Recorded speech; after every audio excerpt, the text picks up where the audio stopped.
little fox. The Secret Garden, Chapter 2, A New Home.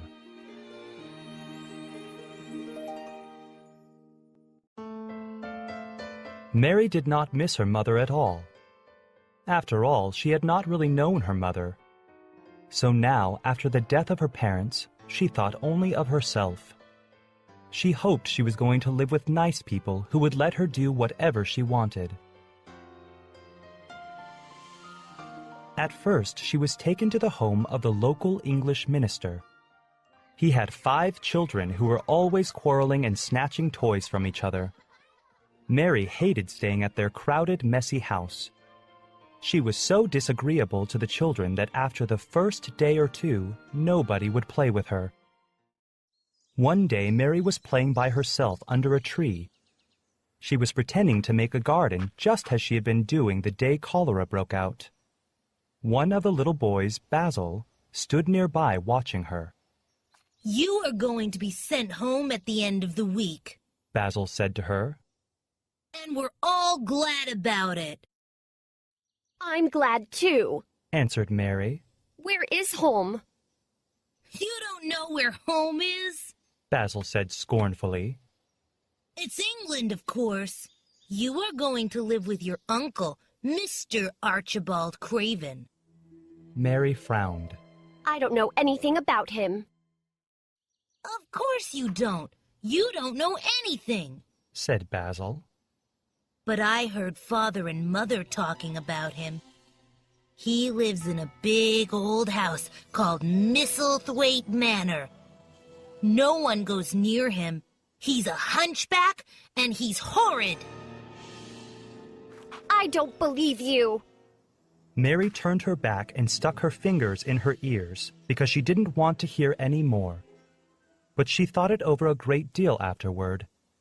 What sort of place was she going to? What would her uncle be like? What was a hunchback anyway? What did one look like?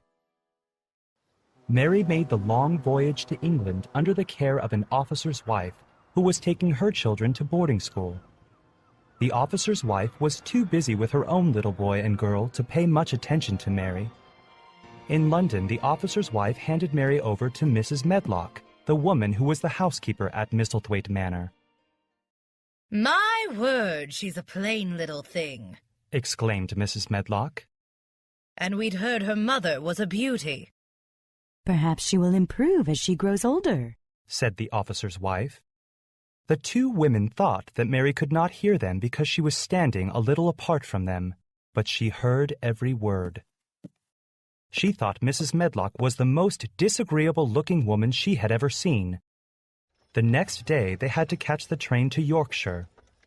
When they walked through the station, Mary tried to keep as far away from her as possible. She did not want anyone to think that she was Mrs. Medlock's daughter. Once they were settled on the train, Mrs. Medlock said, "Do you know anything about your uncle?" "No." Mary replied. "Well," said Mrs. Medlock, "I suppose you should be told something to prepare yourself. You are going to a strange place." Mary said nothing. She didn't care what this awful woman had to say about her uncle's house.